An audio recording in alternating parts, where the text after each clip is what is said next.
ગોશાળાથી પધારેલા શરદગીરી બાબુ તેમજ મોખરદાથી પધારેલા જીગ્નેશભાઈ બાબુ, અંકલેશ્વર મહાદેવથી પધારેલા શરદગીરી બાબુ, બપોરધામથી પધારેલા અમારા રાજુ બાબુ તેમજ બડા હનુમાન આશ્રમ મંદિરથી વિજયગીરી બાબુના શિષ્ય એવા સુરેશગીરી બાબુ તેમજ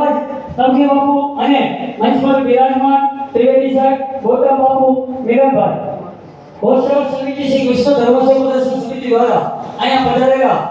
આવો માતાજી અહીંયા આવ્યા છો।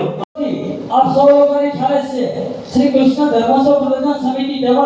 ગૌસેવા સમિતિ દ્વારા જે મારા કાર્યો કરતા દિવસને રાત જીવદિયાનું કોઈ પણ કાર્ય હોય, તે કસાઈવાળી ગાય હોય તે ગોવામાં પડી ગઈ હોય,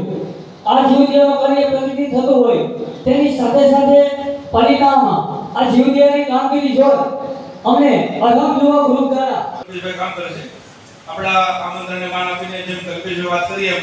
11 દીકરીઓનો જે લગ્નનો આખું આયોજન લઈને બેઠા છે માતાજી, તિથિમાં આપણી વચ્ચે છે। તો હું કલ્પેશભાઈને વિનંતી કરીશ કે સમિતિ વતી માના આશીર્વાદ લેશે, પુષ્પગુચ્છ આપીને આવું છું। કાર્યના શરૂઆતમાં વચ્ચે અને પાછળથી પણ ઘણા અમારા આમંત્રણને માન આપીને વિવિધ ક્ષેત્રના આગેવાનો વધારે છે, હું સ્વાગત કરું છું। ખૂબ અમારા બધા સહી અમારા કુલદીપસિંહ સરવિયા, અમારા વિક્રમભાઈ, ગઢવીભાઈ, વિનુભાઈ, અશોકભાઈ, અમારા સૌ બધા આગેવાનો, જેમ નામ ઓછા લઈ દઉં છું પણ આખું આયોજનની જ્યારે બેઠા હોય ત્યારે વાત થાય કે તમારું થોડું માર્ગદર્શન મારે વચ્ચે લેવાનું છે। બહુ બધાને પૂછું મને કે બધાને નથી બોલું, સમય ઘણો થઈ ગયો છે, વરસાદની સિઝન છે, વેટ ચાલુ છું,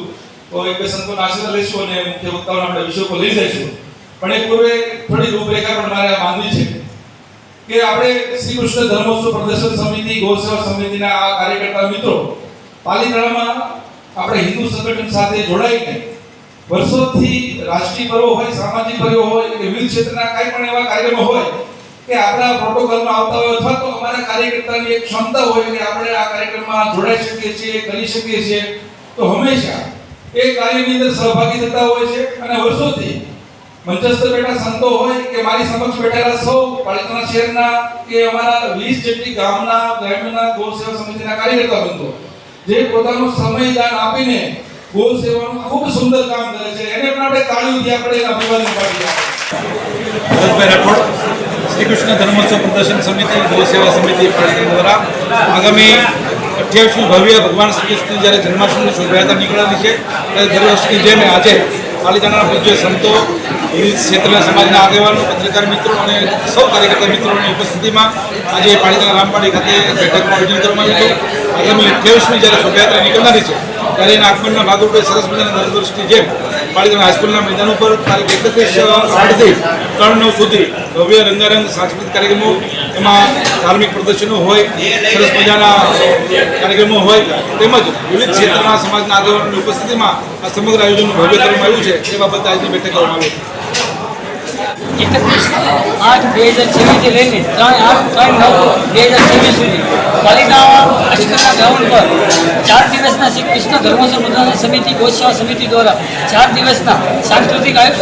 પ્રોગ્રામ તેમજ નંદ અવશેષનું આયોજન કરવામાં આવ્યું છે। આયોજનમાં શ્રી પાલિતાણાની અંદર શ્રી કૃષ્ણમય વાતાવરણ બને તે માટે ધાર્મિક પ્રદર્શન ખુલ્લું મેળવવામાં આવશે।